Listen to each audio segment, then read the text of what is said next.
Ladies and gentlemen, I feel like you should listen to this.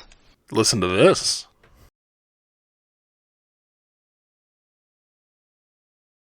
Hey everybody, welcome back to Hey, listen to this. It's a music podcast. I am Ryan Kearns. I'm Matt Durzik. And today we are discussing a polarizing figure in the music industry, in the fashion industry, in the industry, period. Yeah. The humanity industry. I know like some people could be like, why are you talking about Kanye West after all that's transpired over... When did the whole Pete Davidson thing happen? Oh, jeez. Sometime in the 2020s, I don't know. It's been... I know it's only been 3 years since the start of the 2020s, and it's already felt like a full 10. So, sometime between the start of the pandemic and 5 minutes ago is when that happened. The exact date I couldn't tell you. So, it's been a hot minute. And especially with it being around the pandemic, it feels like a whole other lifetime ago, as Matt just literally just said. And here's my thoughts on this. Before we started recording, I was listening to Taking Back Sunday. And for those of you who are not aware, they were famously in a feud with a band called Brand New. And I used to love Brand New until... I'm not sure, I can't remember exactly when the whole, like, Me Too movement happened, but for those of you who are not aware, the lead singer of Brand New, Jesse Lacey, was, I don't want to say accused, basically, it was discovered that he was grooming minors. And in my opinion, that instantly, like, you know, for someone to stoop to that level... I'm not gonna glorify talking about them whatsoever. And for those of you who might be like, hey Ryan, you're a hypocrite, you're literally talking about the band right now, I just invite you to shut up. However, like, I'm not excusing anything that Mr. West has done. I'm just saying, like, it's not, like, when the specific album that we're gonna be talking about, Yeezus, like, we're gonna be just looking at the music as a whole and where Kanye went from there, and basically we'll talk about where, like, me and Matt got introduced to this artist. Yeah, and this is gonna be a tough one because basically what you're inferring as far as who we're talking about and the things that have been done and said and done, the old adage is trying to separate the art from the artist. And like you said, with the Brand New thing, that's just something you do not separate. You can't be like, I cannot give this person my time or my money. And it's hard to, you know, justify who Kanye West is as a person, but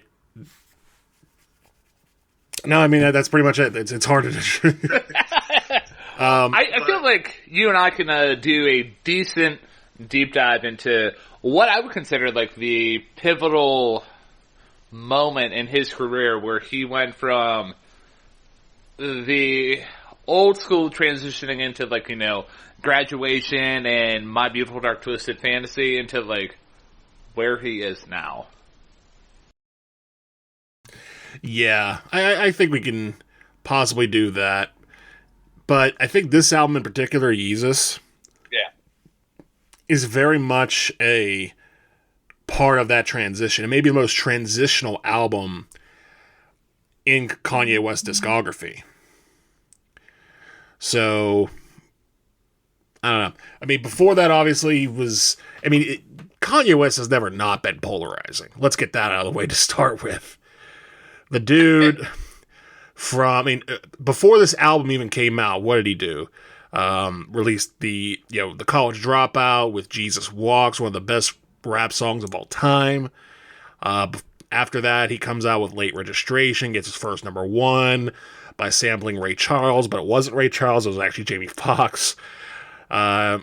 Then you had Graduation, in which he's sampling Daft Punk, and everybody's wondering, okay, I like this guy, but who is this guy, and is he kind of crazy? And that's not to mention the stuff he said during Hurricane Katrina and the Mike Myers incident. And then there was the Taylor Swift incident with Beyonce, and so on and so forth. So he already was polarizing, not just as a celebrity, but as a musician, before we even get to Yeezus. And this feels like he cranked it all the way up to maybe not 11, but certainly at the very least a 9.5. Yeah, and there was various points throughout this album where Kanye's essentially talking about like how great he is and like how creative his levels have reached, and he's reached God tier. Yeah, he very much refers to himself as God tier. In fact, there is a track on here called I Am a God, but we will get to that. But I just say we dive right into this. Start from the start, which is the first track on the album, On Sight. Mm-hmm. And immediately I thought a couple things. Because again, we're talking about this album 10 years down the line. In 2023. This album was released in 2013. And so I can look back on this album because this album was very highly critically acclaimed. I was not one of the people who did that. I'm pretty sure you definitely weren't one of the people who did this. And I think it's tracks like this that really put people at odds right away. Because even though the previous album, My Beautiful Dark Twisted Fantasy, definitely could consist of a lot more electronic elements into Kanye West's musical tapestry. Here it's just right out front, in front of your face. It's not even a tapestry. It's this is the fabric I used to make things with, and I'm just going to make a song based off of it. So he does that for about 2.5 minutes. And on the one hand, I could definitely see where the influence comes on down the line later, because 6 years later, one of the people who idolized Kanye's sound, Tyler, the Creator, would start his magnum opus, Igor, off in a very similar manner. Now, that being said, I much prefer Igor's theme to On Sight by a mile, because this album, the other mind I have of this song is, it's just annoying. I'm sorry. The electronics are... It just doesn't work for me. I'm very pleased to hear that you are not really into this opening track, because I was re-listening to this whole album and I'm like, oh honey, oh honey. But again, there's one song in particular in this whole album where I just hit the note button as hard as I can, and we'll get to that. However, again, focusing on Sight. So, I feel like this is, I would say the worst part, there's two parts about this song that I don't really care for, and one part is certainly Kanye's verses and deliveries and his flow. It just feels off, and, he has lyrics that, again, I like talking about lyrics in our episodes, man, and I like talking about them, but they're very graphic lyrics here. Oh, yeah. But he has one lyric talking about, shaking like Parkinson's, right. And, right. A lot of the lyrics here are, very... I feel like this is music for people who really like Andrew Tate as a role model. Well then, that was a solid thought that I had, and I know it's very alpha male. Hey, I'm gonna do this to you. I agree with what you're saying, and despite that comparison, I don't think that it's too, far out of the way to consider that. The one thing I will defend Kanye on a little bit in that regard, and not so much to defend, the things that he's saying, but to the degree in which he's saying them, they're so, bizarrely offensive that it doesn't, at least not to me, it doesn't come off as a legitimate threat. Like, you talk about him saying, this is what I'm going to do to you. And there are moments on this album where it does feel like that. But lines like that just seem so comically offensive, and that they're basically jokes.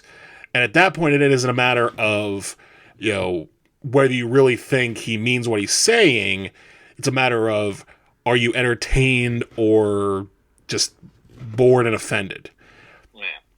In which case, I'm kind of leaning towards bored. And it just feels like, when it comes to these insult type of art, and this was 2013, so even then, I think this is kind of getting out of style. I mentioned earlier Tyler, the Creator. I mean, he had a song called Yonkers, which was just full of rhymes, just like the ones in this song. And it's a better song because it has a better beat, but that doesn't make it any less mean.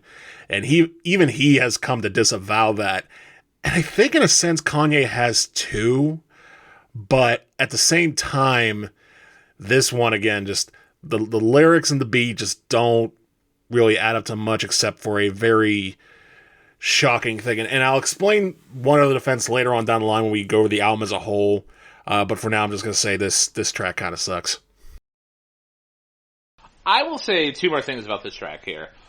So the other thing that kind of is a whiplash effect is, and Kanye tends to do this a lot on this album, is he'll have like an abrupt change up, and it just doesn't add up, man. It doesn't actually fit with the flow of the song. It's almost like a kid with ADHD. Like, hey, I'm doing this. Oh, I'm over here. Oh, I'm over here. Oh, I'm over here. Like, oh, okay, man. Like, I get it. Like, you're trying to flex your creative muscles, but there are far better ways of actually making it land and making it pop even further. I know what you're saying. I do disagree a little bit, though. Only because I will say, based on, what you and I prefer as songs, it obviously doesn't land. But again, I think the point of it was for it to not land. Right. I mean, the lyric right before that is about how he doesn't give a fill in the blank, and he just goes ahead and does it. So at the very least, he's being honest. But I agree, it's not like, oh my goodness, his honesty shines through. You're just thinking, it kind of just derails this song that wasn't even that good to begin with. Yeah. I would be remiss if I did not mention the fact that I actually liked at least the start of the beat to this album. Like, I thought I could really get behind it. It reminded me a lot of, again, this might sound like the Anthony Fantano fan in me coming out, but it did remind me a lot of, like, underground rap, like, Death Grips at the time. And I could really get behind it. And little known fact, I was actually doing some research that, there's several songs on this album where the beats were produced by one, Daft Punk, among, other collaborators. So, yeah, they were, paying it forward then. Interesting. Very, very interesting. But yeah, I think we can move on from that one. I think we both are in agreement that not the best work of one Mr. West. Yeah. So the next track in here is Black Skinhead. And I would say this is definitely one of the highlights of it. I agree. It's not, again, I think compared to the best of Kanye, I don't think it's quite in the top 10. But for this album, yeah, it's definitely up there. The beat is fantastic. The delivery, and this is one thing I thought about during this album. Last album we were talking about David Byrne's vocal delivery in the Talking Heads, and how I was saying that his delivery wasn't necessarily clear and it didn't have to be. Yeah. One thing I'll say about Kanye, his delivery is always clear. You know exactly what he's saying. For better or for worse, man. Yeah, for better or for worse. Usually on this album, worse.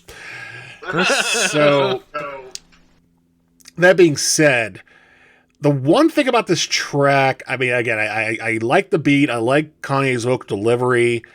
It definitely has more of a consistency and less of a in-your-face veneer compared to On Sight. That being said, the one thing that stood out to me negatively about this track, and I don't understand why Kanye did this throughout the whole album, spoiler alert, by the way, is, and he's done this before. He's done this before a few times, but a lot on this album. He equates his sex life to the racial movements in America. I never thought about that, man.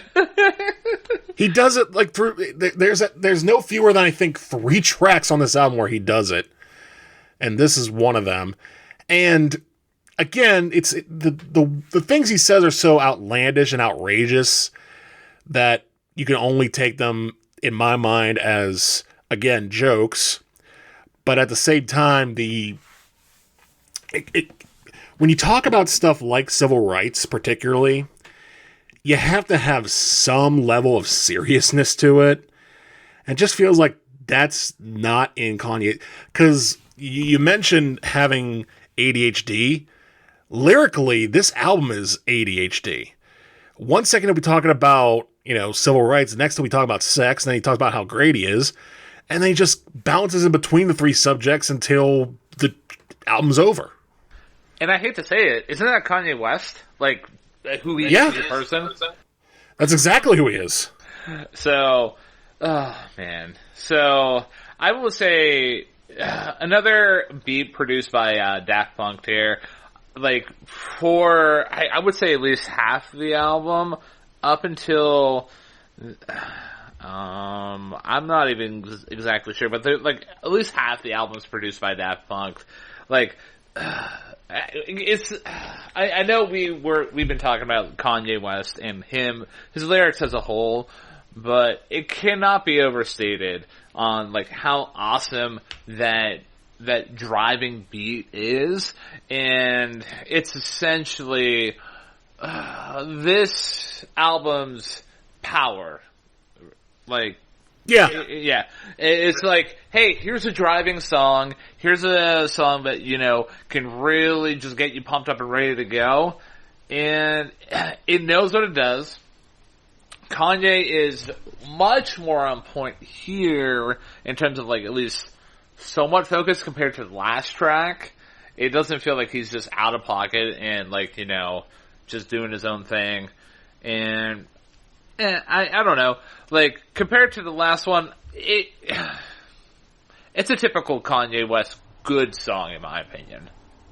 I can get behind that. It's a solid, good Kanye West song, despite whatever themes it gives. But again, I think looking at this 10 years down the line, if you know what Kanye West delivers as far as lyrics being all over the place thematically, but at the same time covering a few general themes, if that turns you off, you probably weren't going to listen to this album in the first place. So yeah, true.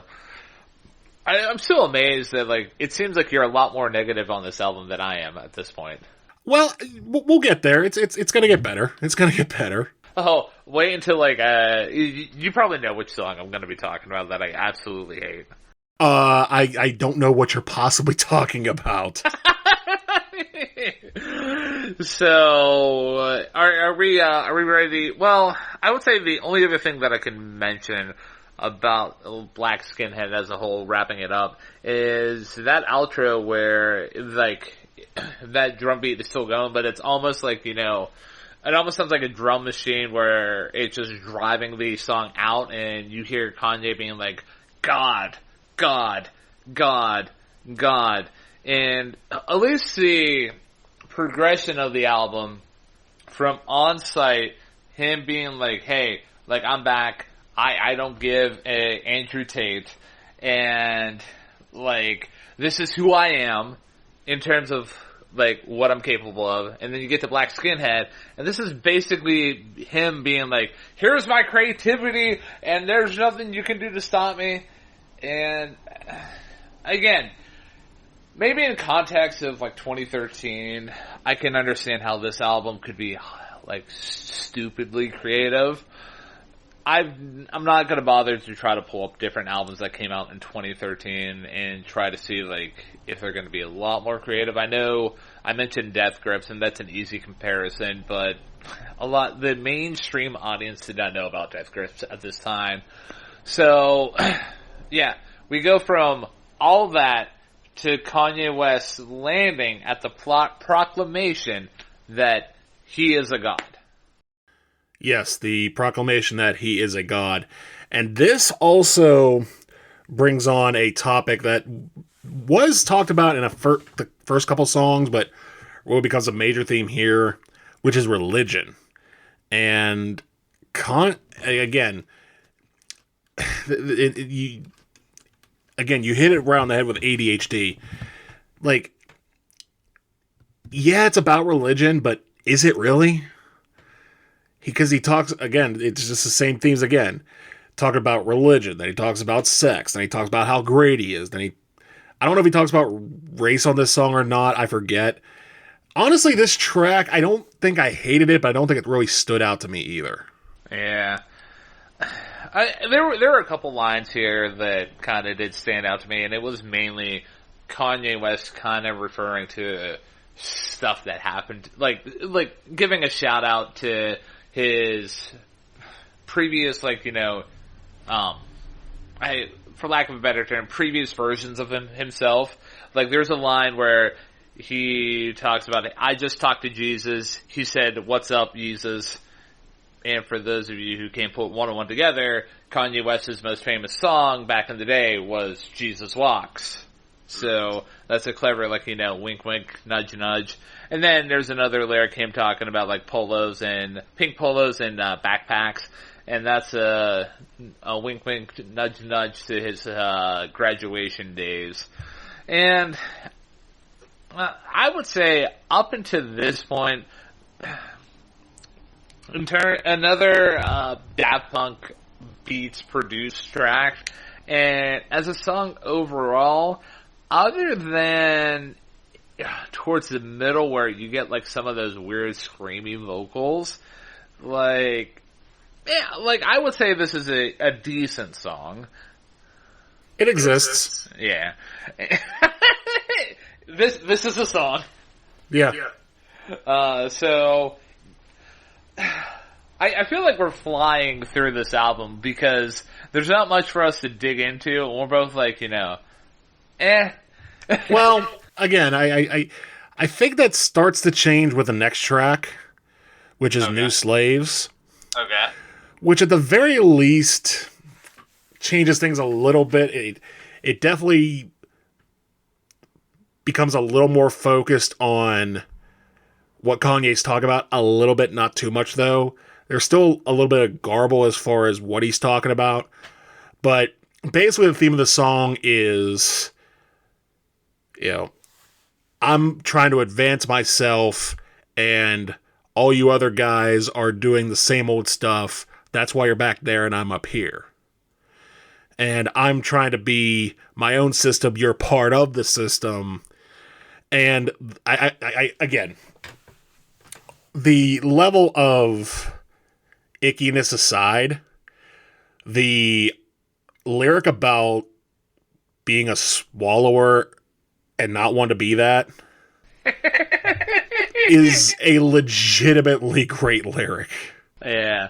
That was... Oh, man. This was one of the songs where, I made the notation that lyrics, man, Kanye, such cringe there. Yeah. No, I can get that. And,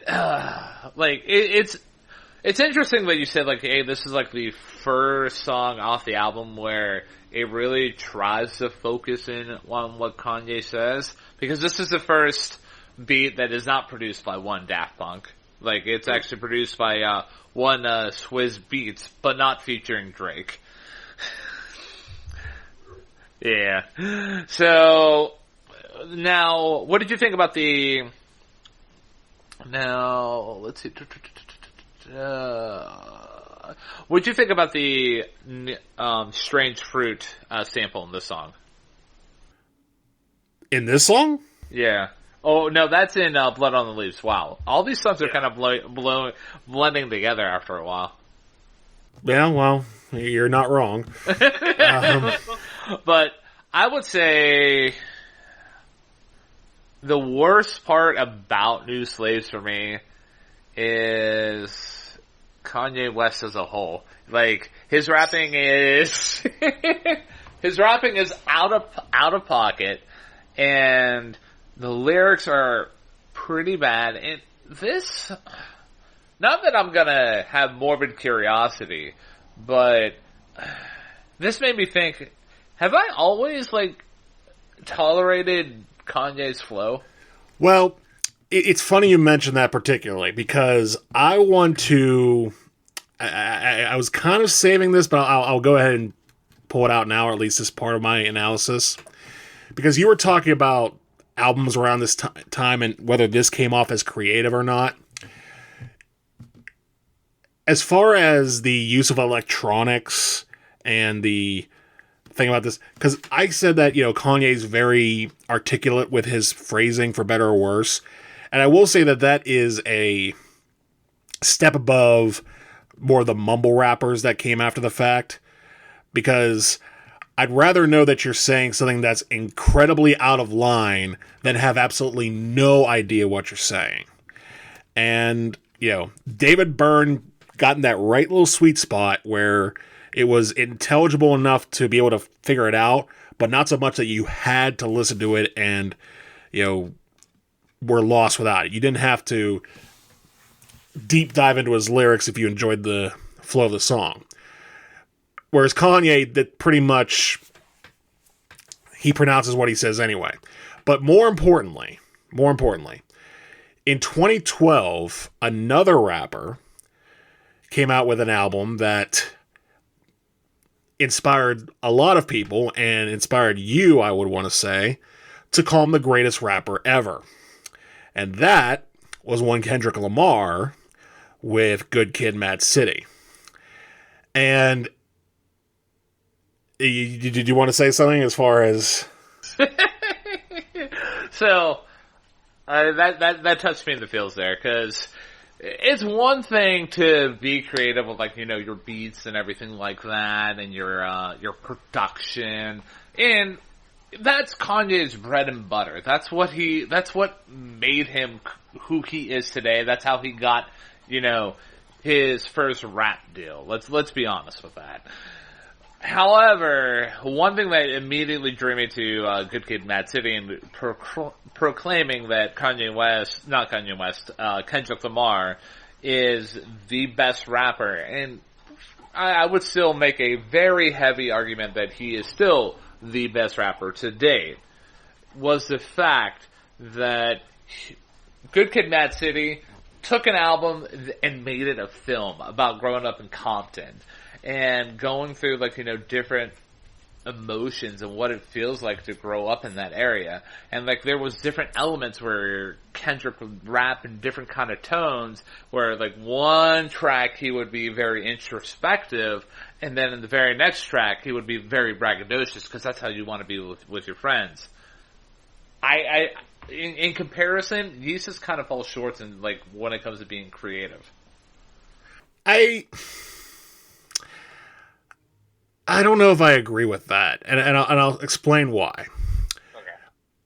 I think for if we're gonna say that album like Good Kid, Mad City, or even later on To Pimp a Butterfly is on the shelf of the alpha of rap, then stylistically and creatively, you could say that Yeezus is the omega. And I'm not saying it's the worst, but I'm just saying it's the complete opposite. Because I think, again, the electronic noises and the very basic flow that doesn't really even flow at all, there's no denying that what Kanye did here was a deliberate choice. That was his artistic vision. And I think in a matter of doing that, he succeeded. Now, as far as whether we want to enjoy it or not, that's what we're discussing right now. And I think right now the verdict is... Yeah. And keep in mind, before we even go further into this album, I've reached a point in my maturity as being an adult male where maybe 10 years ago I would have been just tearing into this album, and there's going to be one track where you guys will get to see that side of me. However, like, objectively, with how you were talking about, like, hey, people, like, can go into a Kanye West song and not really just pay attention to the lyrics and just, vibe to them. That's for them. That's for them. That's not me. Because when it comes to, like, rap, something where it's an art specifically focused in on words and delivery, that needs to be the focal point for me. And if that's off, that's like, it's my same problem with Drake, modern day Drake nowadays, where he talks about, hey, you said you're a lesbian, me too. What does that mean? Yeah. Now, I get that. And I will say, if we're looking from it from a purely objective basis, as far as which rapper has the better flow and which rapper is consistently better flow, Kendrick would take Kanye and Drake behind the woodshed. As far as the enjoyment, or, you talk about people being able to vibe to Kanye West, I think that, to me, lies in his production. And not to give too many spoilers away, but when he goes towards a more soulful, very almost operatic or classical touches, when he dabbles into classical and soul and a little bit of rock, I like it. When he dabbles in noise and electronics, I don't. And that's just my personal preference. If you prefer the electronics, so be it. Yeah, and again, it is, if it is for you, cool, except for one song on this album. If you like that song, you might want to reconsider your taste buds. Man, you are revving this moment up like it's going to be... I'm excited for it. But that said, moving on... You want to move on to the next song? Yeah, which I believe is Hold My Liquor, if I'm not mistaken. Yes, it is Hold My Liquor. And I would say, objectively, this is my favorite song on the album. Wow. Yeah.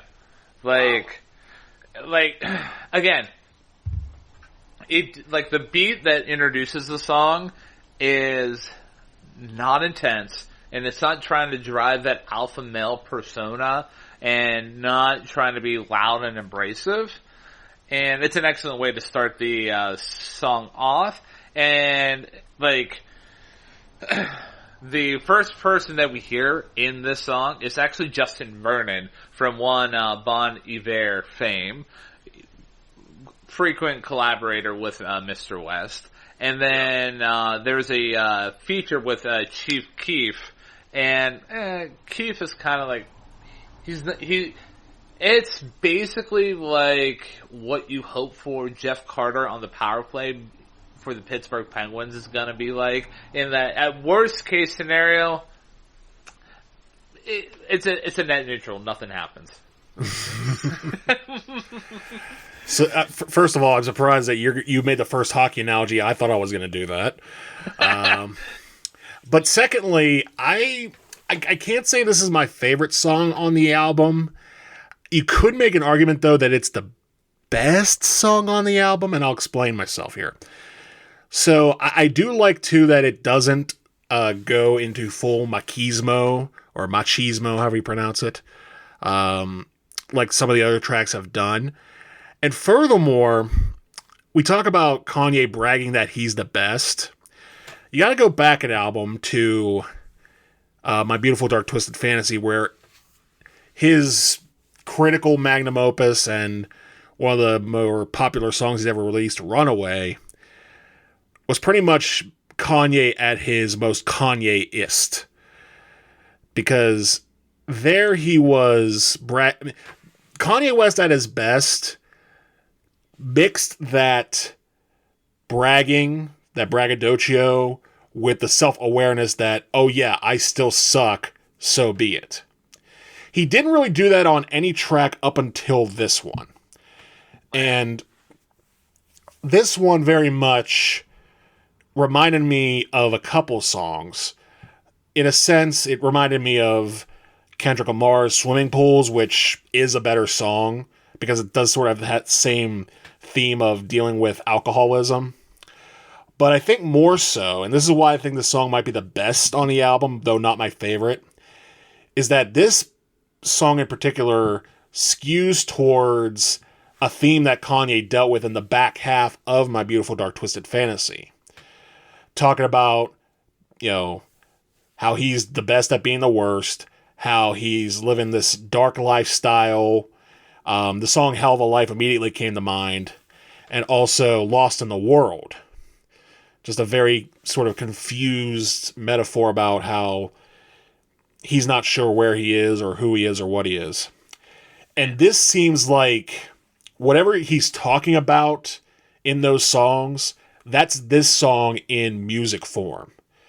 This is part of that party. This is part of that back end of a party that he's not sure if he's enjoying. And I like it for that. I think it does a very good job of continuing where My Beautiful Dark Twisted Fantasy had left off. And if this song had started the album, we might be having a different conversation. Absolutely, man. And just to encapsulate, the direction and the lyrical themes that you were talking about, one thing that I took away from this song particularly, and it's a bittersweet song if you really think about it.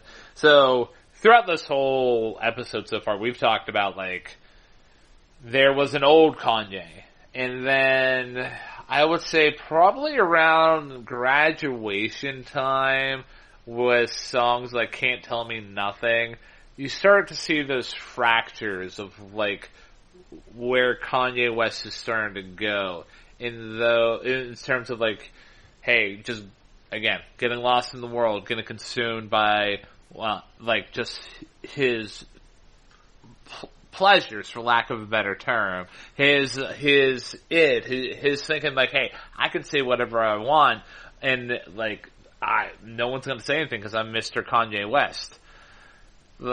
This song in particular, this was a statement to me that, hey, old Kanye is officially dead. He's not coming back. This is who Kanye West is now going forward. Yeah, I agree with that. And again, this is Kanye's at his best when he's self-aware.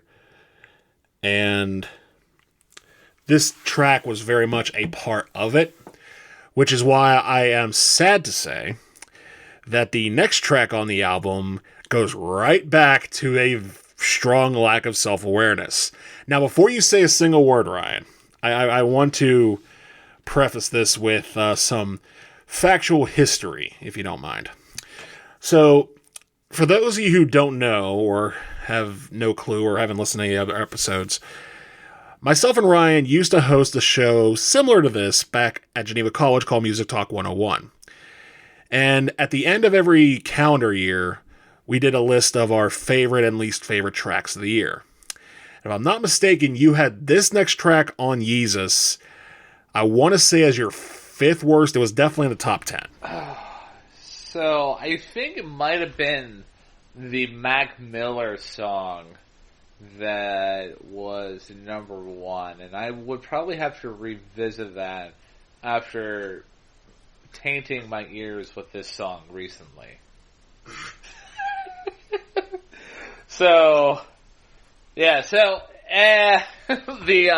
The next song, it's called I'm In It. Yeah. Not good. Simple as that, huh? Okay. you're gonna have to excuse me for a minute while I go off on a tangent about this song. So, completely awkward song. Like, what is this song supposed to be? Like, it almost seems like this is Kanye West trying to be, I don't know, sexy or seductive. This is the opposite of that. It's not a very warm song. It's a very cold song if you think about it, right? And, like, even, like, the random production elements, like, something that Kanye West was known for, and is still known for to this day, it's bad, dude. Like, this is absolutely cringe. Like, this takes the album down by at least 3 or 4 basis points for me. I'll say this. It is not my least favorite song on the album. Ooh. I will say that I understand what you're saying, because this track is not good. And again, I think the production is really what sinks it. Because if it had been a little more upbeat or, structured properly, then you can kind of just get away with this saying, that the lyrics are cringe and that's that. But when the lyrics are cringe and the music doesn't even back it up, I mean, there's been plenty of songs in history where the music has been great and the lyrics are just outrageously bizarre.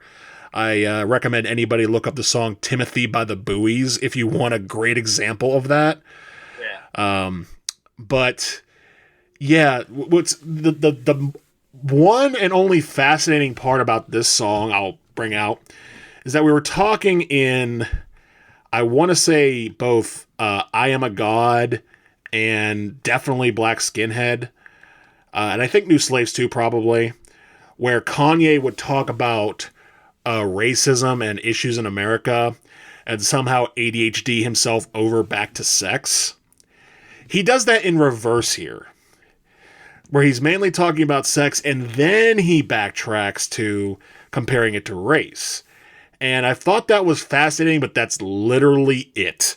Everything else is just, again, kind of a mess. And again, I don't, like, when I heard this, knowing how much you hated it, my thought was, I don't hate this as much, but I completely get why he hates this.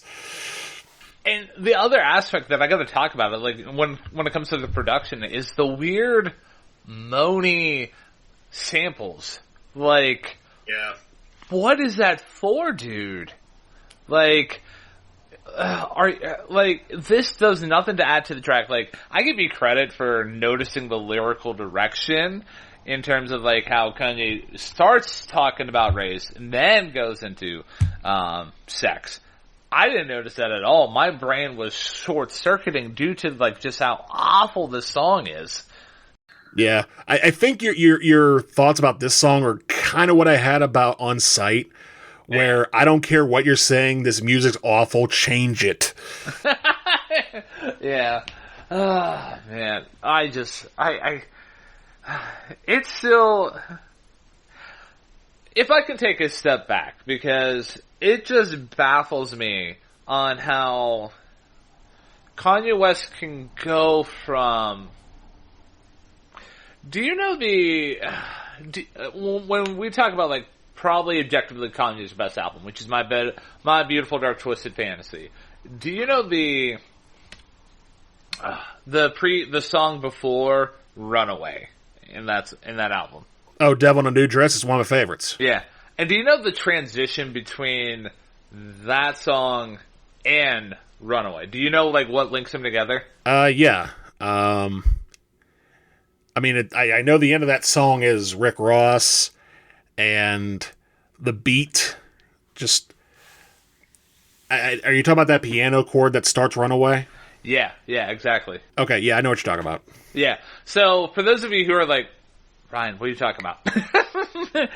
It wasn't until like I listened to one of my favorite podcasts, and they talked about the transition between Devil in a New Dress and Runaway, in terms of how like that building up, cascading, piano chord builds up into the point, and that's where you leave off in Devil in a New Dress, and the root of the chord is the first note in Runaway.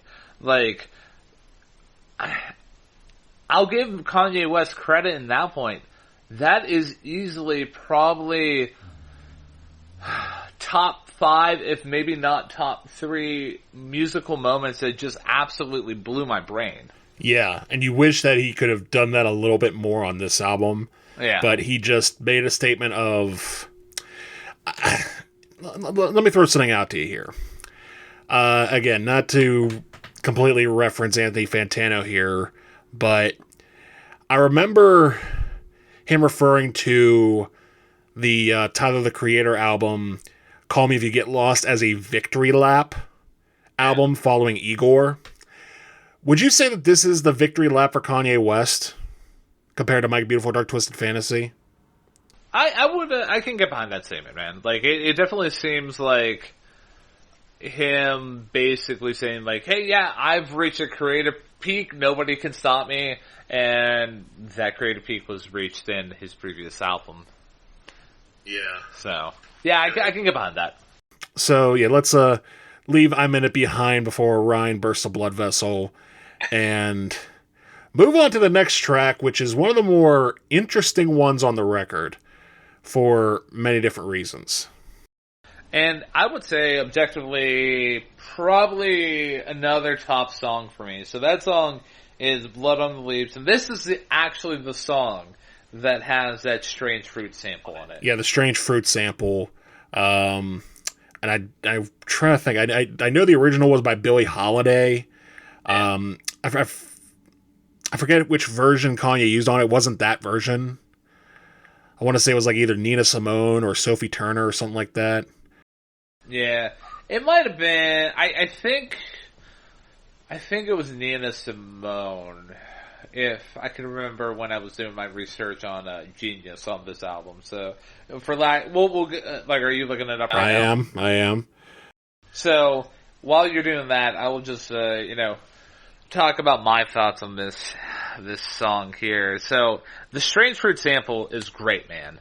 Like, one of my main beefs about this whole album is there's a lot of moments in there where Kanye West can have that ADHD moment, at least in terms of musicality, where he can be like, here's one thing, and then here's something else, and then we're back to this. Like, he plays with a really great vocal sample, and he built an entire song structure from it. Yeah, first of all, it is Nina Simone, so we can get that out of the way. And I agree. I think that not only is it a great sample that Kanye used, it's consistent. It's consistent. He doesn't stray from it. He mainly keeps the song in focus, and it's good in that regard. I think another thing that's good about this album, and let me throw this out.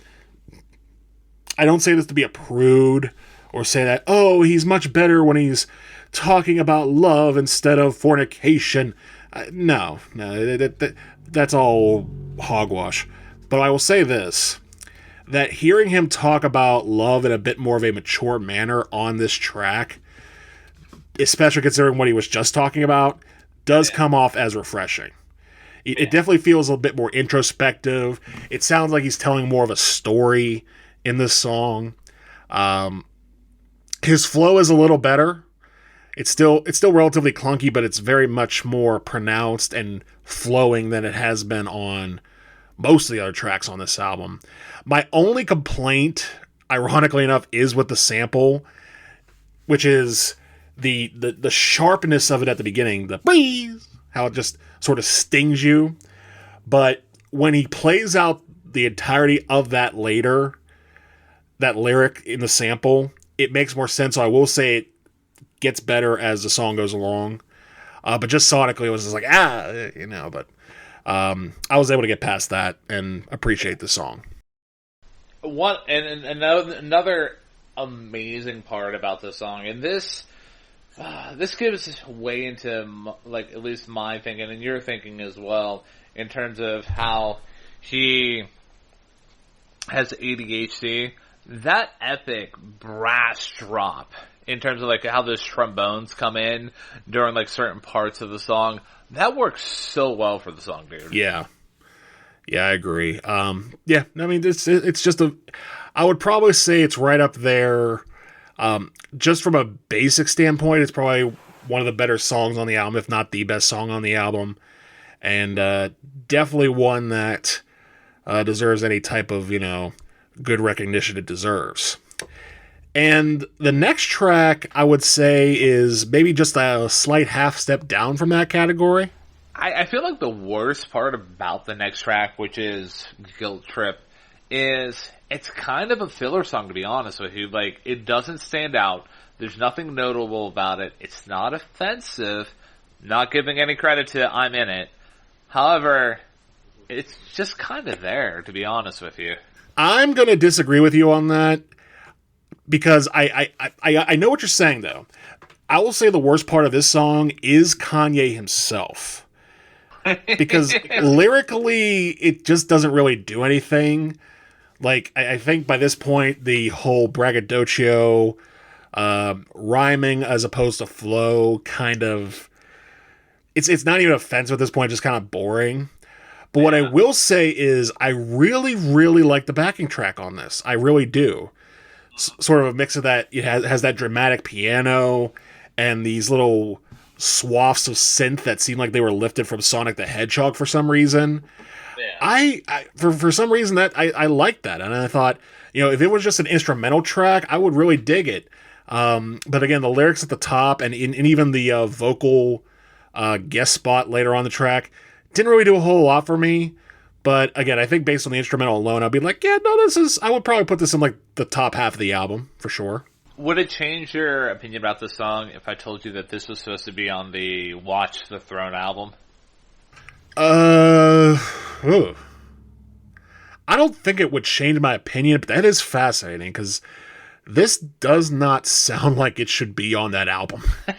Yeah, I did like the production, like the little spacey beat there. And the only other thing I can mention, I was trying to dig a little deeper into this song, is that the Jamaican chorus that's, the Jamaican part that's spoken, talks about how all of them are acting, but they are softer than clay. And that's probably just Kanye being like, hey, look at me, I'm such a strong big man. Yeah, I can understand that. Although I did, now I come to think of it, I didn't thought that part was pretty good too, at least musically. Lyrically, meh, but musically, alright. Yeah. So, the next song, Send It Up. So, I don't know if it was just fatigue at this point, considering I know what song comes next in the album, but the way that I viewed this song, it's another hey, we're gonna go to the club, and we're gonna have a good time, and we're gonna paint the town red. This is kind of like another filler song, man. I agree with what you're saying, but honestly, I would probably say this song is the worst on the album. Oh, really? Yeah, and for pretty much the exact reason you just said, it is filler. It is a nothing burger. It is, a tasteless meat patty on two buns made of styrofoam. It is nothing. It is nothing. And Kanye is only on it for 40 seconds out of this 2.5 minute song. The beat is lifeless, and I'll betray my own taste when I say this. For as offensive as I'm in It was, or how orally, and I say orally, AURALLY, violent on Sight was. Those songs were at least interestingly offensive and interestingly bad. This track is nothing. Kanye's not on it. The guest rapper at the top, the sample, and I think this will be the last. Well, no, it won't be. But I've been making a lot of comparisons to Tyler the Creator, and this seems sort of like Run It Up to me. But Run It Up was a lot better. This just seems, again, you talk about filler. But I think the one thing I will say about this, and we were talking about this in the Led Zeppelin episode, is the concept of track juxtaposition. I think the fact that you've gone through all this middling album, this polarizing album, from tracks that are pretty good like Blood on the Leaves or Black Skinhead to absolute duds like On Sight or I'm In It, and to come off of nothing of a song like Send It Up, I think that's what made me appreciate this last track on the album so much more, is the fact that after all of that, we finally get something refreshing to hear. We get something that it's like coming. It's like a warm bowl of soup after spending an hour out in the cold rain. And that song that Matt is referring to is Bound 2. So, yeah, I'm going to let Matt describe the song, because I know that he loves this nice warm bowl of soup that he described. Yeah, I do. Referring back to that year-end show we did in 2013. I'm pretty sure, I think I had this at number 3 on my year-end list, or at least somewhere in the top 10, maybe in the top 5. Because I thought this was vintage Kanye, and I still do think it's vintage Kanye. A great soul sample featuring Bound 2 by the Ponderosa. Or no, the song is called Bound. Kanye's song is called Bound 2. And the group was called Ponderosa Twins Plus 2. Yeah. Which, again, would be sampled in another song later on that I really, really like by Tyler, the Creator, in A Boy Is a Gun off Igor. Oh, yeah. But the sample's great. He also samples Brenda Lee's Oh Sweet Nothings, the honey. And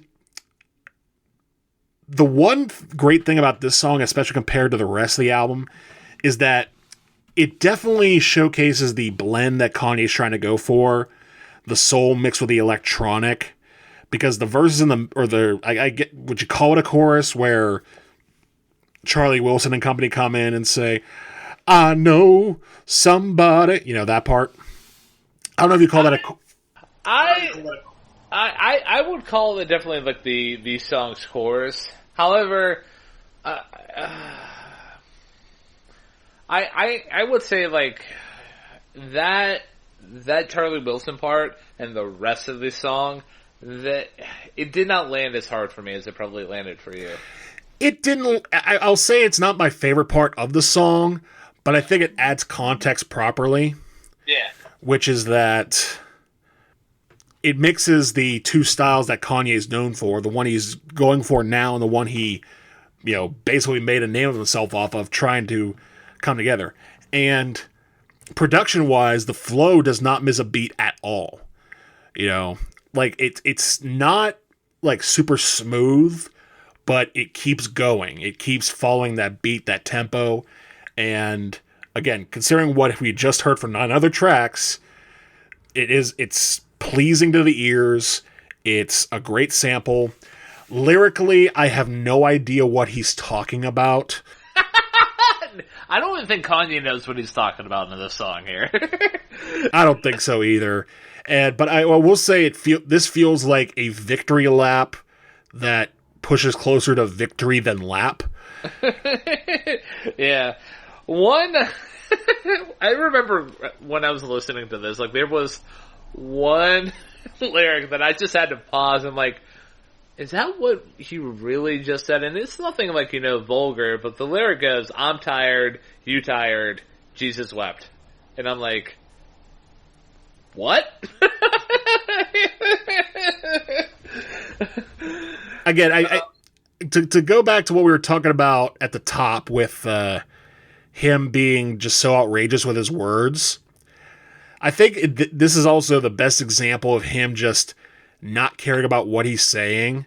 It feels like he's focusing more on the flow of the words than the actual words themselves, which, compared to the very articulate but not flowy stuff he had earlier in the album, again, it feels like a nice this whole, what this is? I mean, obviously I know you've played video games. I've played video games with you. But you know those old school video games where you get to the end and there's like victory music for what you've done? Yeah. That's this song. This song is victory music for playing the game, and the game was listening to the rest of the album before it. So it's almost like a victory that the album is over. Yeah. And you, the listener, have succeeded. Here's your prize in Bound 2. Alright, so do you have anything else you want to mention about this album before we give a rating? Essentially, just talk about post Yeezus and our next album, like the album that we would recommend if we were to recommend somebody who would want to explore this style a little bit further. Yeah, I'll say one more thing, and that is that a lot of people may remember Bound 2 for the video that came out after the fact, which I'm not going to really get into that much. All I will say is I appreciated the song before the video came out, and when the video came out, I had to defend myself like prime Nicholas Lidstrom. So now that I've made my hockey analogy, we can continue. All right.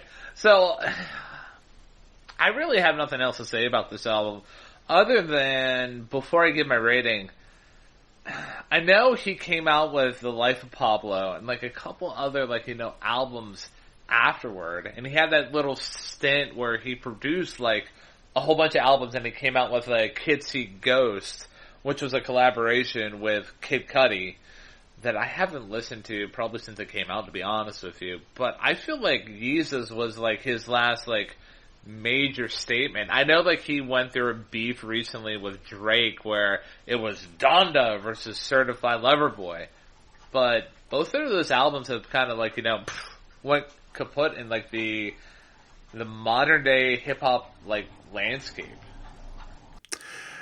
Yeah, I agree. I personally, I have not listened to anything post Yeezus by Kanye West in full. I know there's a couple tracks I've heard, particularly Fade off of Life of Pablo, also Famous off Life of Pablo, but really nothing much after that. But I think, in a sense, if you take the concept that Kanye West was as good as he was for rap, that this was sort of his, in hindsight, and this is 100% in hindsight, this album feels like his kingdom, and he left the keys for someone to run it, because he himself could no longer do it. Because I feel like the albums that came in his wake that feel like this, mostly, like I say, Igor, or even stuff a little darker like stuff from Clipping, I would think is very much, yeah, I know, it is sort of took what Kanye was doing and improved on it, while Kanye sort of pulled himself back in just the quest to make whatever he wanted. Yeah. So, rating for this album. I'll give my rating first. I'm giving this a 5 out of 10. A 5 out of 10? Okay. Yeah. Like, objectively, there's some parts of the album that I can get behind. Like, songs like Hold My Liquor, Black Skinhead, and even like the song Blood on the Leaves with that Strange Fruit sample. However, like, the other minor nitpicks when I talk about the ADHD of Mr. West and how he gets out of pocket, like, those are minor points off to compare to like how far down I'm in it just brought the whole album down for me. Like, that is just an atrocious stain of a song, and I hope to never ever hear that song ever again in my life. Okay, I know what to get you for your birthday next year. In all seriousness, though, I would say that this album did a good job sonically and lyrically to continue the story of Kanye West. As in, you can listen to this album and know who he is, what he talks about, and what he wants you to know about him. That being said, I don't see myself revisiting this album ever again for the sake of pure enjoyment. Some tracks, yes, but overall, I just do not find this album super pleasing. I'm going to give it a 6. So, that being said, let's give our album recommendations from here in terms of like, hey, if you guys are like, hey, I kind of like what Matt and Ryan were talking about in terms of like how creative this album can be, but I definitely don't want to listen to this album because they basically just trashed it. Or you might be like, screw Matt and Ryan, they have zero opinions because they suck. And if you're one of those people, well, it makes me feel good that how many episodes into our podcast and we already have haters? I'll go first. I would say that, because I was comparing it, and I guess I'll just repeat myself as far as my album recommendation, because I would consider this a victory lap for Kanye West following My Beautiful Dark Twisted Fantasy. And I would say anybody who's seeking out a very kind of disjointed, but at the same time very braggadocious level of victory lap rap album, done a lot better, I think, I would give them Call Me If You Get Lost by Tyler, the Creator, because I think that album is very similar, a lot of different styles, kind of all over the place, not as good as its predecessor, but at the same time still enjoyable in certain parts, but overall better. So I would recommend that to them based on this. And the album that I recommend, I was debating between a Danny Brown album, Atrocity Exposition, or, and this is the album I'm going to go with, it's a group called Clipping, and the album is Visions of Bodies Being Burned. And for those of you who are Hamilton fans, the main rapper on this group here is one Daveed Diggs. So he definitely didn't miss his shot on this album here. So yeah. And honestly, that was gonna be my next choice as far as an album recommendation. The only reason I couldn't is because I still have yet to listen to the whole thing in full. All I've listened to is the part that you played for me following that concert. Yeah. So I feel like for our next episode, I feel like we just need to leave Kanye out of this. I'm cool with that. Alright. So, you have anything else that you want to add about Mr. West before we officially leave him out of this and kick it out with the outro? No, just that if you go into this album, be warned that it's going to sound very electronic, and the guy who made it has somehow become, I will preface this and warn that the things he said in the last 10 years are not as bad as, no, they're worse than what he said on this album.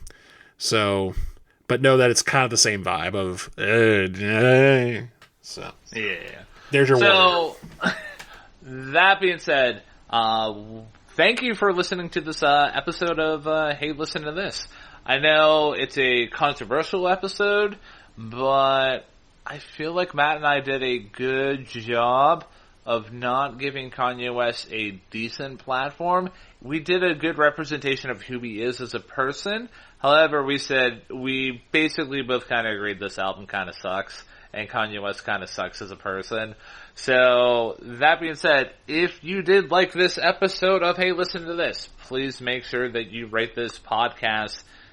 Give us a 5-star rating on your podcast platform of choice. We are now basically on all major podcasting platforms. If you are finding a niche podcasting platform that we are not on, hit us up on our social medias. We'll be happy to try to add us to there. And should I share with the listener group that we have an official Gmail account that they can email us at and ask questions? If you want to, we can go that. We can do that. So you want to? Do you know the Gmail off the top of your head? No, I don't. Okay. I vaguely know it, but I don't know it enough to say it out loud correctly. So I'll defer to you on that. So if you guys, if yins out there are looking for our social media handles, and you guys are looking to email us, and maybe one day we can have a mailbag episode, that would be really kind of cool. Everything is essentially this. TT, hey listen, that's all of our social media handles, and then our email address or Gmail is tthheylisten@gmail.com. So if you guys want to write in and essentially ask questions about Matt and I's different opinions about music, or just even give us feedback about the show, happy to hear it. Yeah, I agree with that. And again, we're on Facebook, we're on Twitter. I don't think we have the MySpace up running yet, but we'll get there at some point. Yeah. I don't even think MySpace has a MySpace up running right now. That's a fair point. Yeah. Anyways, yeah. Hey, I got nothing else to say. So, once again, I am Ryan Kearns. I'm Matt Durzik. And thank you for listening to this episode of Hey, Listen to This.